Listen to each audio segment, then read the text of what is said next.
My survey of the wall-shattered world in 1945, next, was directed naturally to the Himalayas, and as he explains, getting there. Dear old Tillman, but he was a fabulous writer. Next. Moving to North American writers, Roberts wrote this book with a rather dismal title about his first ascent of the West Ridge of Mount Huntington in the Rockies in 1965, when I first started off climbing in India.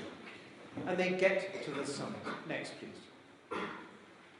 Suddenly, I stood on top. There was no one else to tell. There was nothing to tell. Sorry, I've lost my little place. Let's go on. It was as if the world had held its breath for us. Yet we were so tired. The summit seemed a place to rest. Next. If only this moment could last, I thought, if no longer than we do, but I knew that then we would forget, that someday all we would remember would be the memories themselves, rehearsed like some archaic dance. And that I might be so old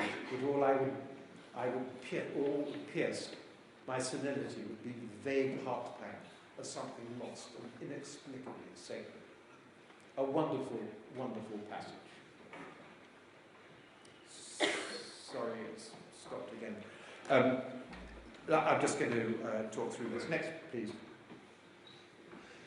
Moving on to another Italian book, Volta Bonatti was arguably the greatest climber of the last century. He died very recently. Next, please.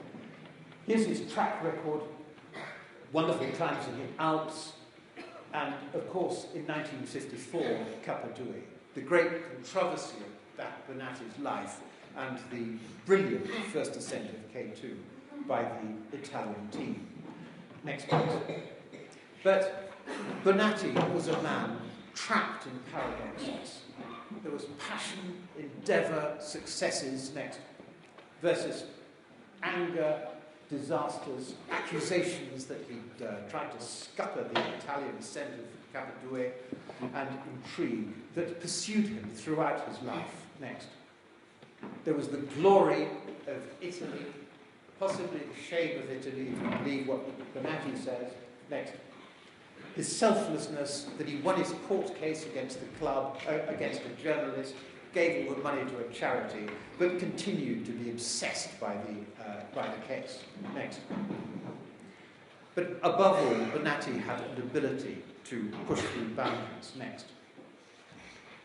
But the purity of his technique, he was a solo climber, he was a brilliant climber, and he managed to stop. His last climb was the north face of the Matterhorn in 1965.